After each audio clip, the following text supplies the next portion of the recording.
থাকবে না বাংলাদেশ, থাকবে না বাংলাদেশ, সেই ভাষা আপনারা সবাই জানেন।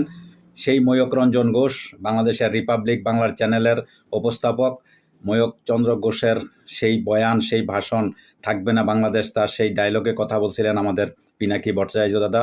তিনি বলছিলেন থাকবে না ৩২ নাম্বার, থাকবে না ৩২, ধানমন্ডি থাকবে না। লাখো মানুষকে ধানমন্ডি ৩২ নম্বরে যাওয়ার আহ্বান জানিয়েছিলেন সেই পিনাকি ভট্টাচার্য। বিশিষ্ট অনলাইন অ্যাক্টিভিস্ট ও ব্লগার পিনাকি ভট্টাচার্য সাম্প্রতিক সময়ে ধানমন্ডি ৩২ নিয়ে তার ব্যক্তিগত ভেরিফাইড ফেসবুকে একটি পোস্ট করেছেন। তিনি সেই পোস্টে গত বুধবার ৫ ফেব্রুয়ারি বাংলাদেশ সময় বিকাল ৪টা ৫-এ এই পোস্ট পিনাকি বলেন, কাডাল রানী লাইভে যাবে যখন তখন সবাই যান ৩২ নম্বরে, বাকি কাম সাইরা আইসেন এইবার। লাখো লাখো মানুষের উল্লেখ করে পিনাকি আরও বলেন, লাখো লাখো মানুষ আসেন ধানমন্ডি ৩২ নম্বরে, আওয়াজ তোলেন থাকবে না ৩২ নম্বর, থাকবে না।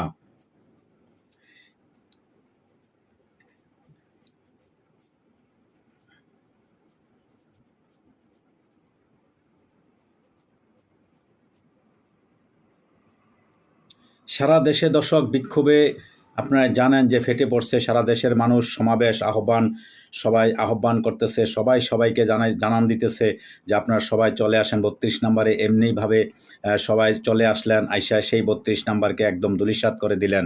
সেই ৩২ নম্বরের সিনারির দৃশ্য আমি আপনাদেরকে দেখানোর চেষ্টা করছি, আপনারা সেই দৃশ্য দেখেন।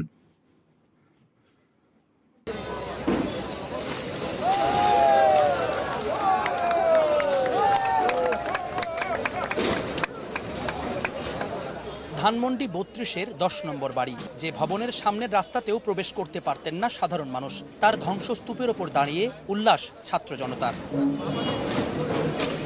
বুধবার রাত ৮টা থেকে বিক্ষুব্ধ ছাত্র জনতা নানা স্লোগান দিতে দিতে ধানমন্ডি ৩২ নম্বরে জড়ো হতে থাকেন। এরপর রাত ১১টা থেকে এক্সক্যাভেটর দিয়ে বাড়িটি গুঁড়িয়ে দেওয়ার কাজ শুরু হয়। রাতভর চলে ভাঙার কাজ।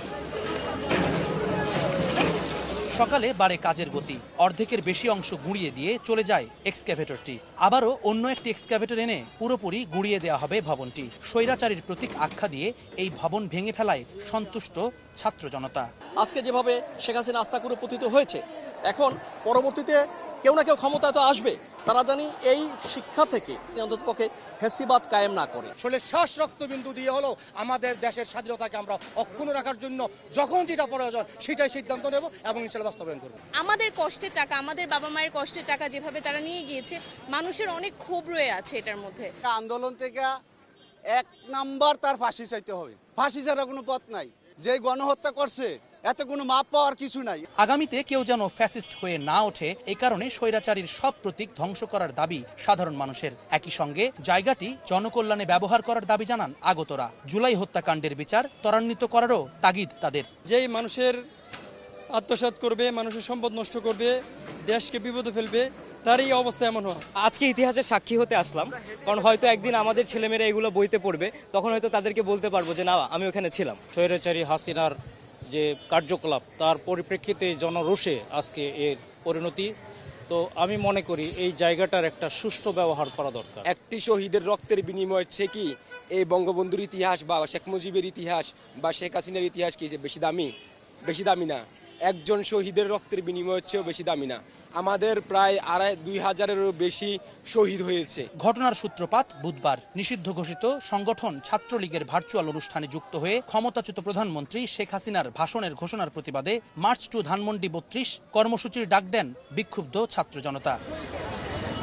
ধানমন্ডি ৩২-এর যেই ভবনের সামনের রাস্তাতেও সাধারণ মানুষ স্বাধীনভাবে চলাফেরা করতে পারতেন না, ছিল নিষেধাজ্ঞা। সেই ভবনটির ধ্বংসস্তূপে আজকে দাঁড়িয়ে আছেন ছাত্র জনতা। স্বৈরাচারের পতনের একটি নজির হয়ে থাকবে ধানমন্ডি ৩২-এর এই ভবন, আগামীর জন্য হয়ে থাকবে একটি শিক্ষার মাইলফলক।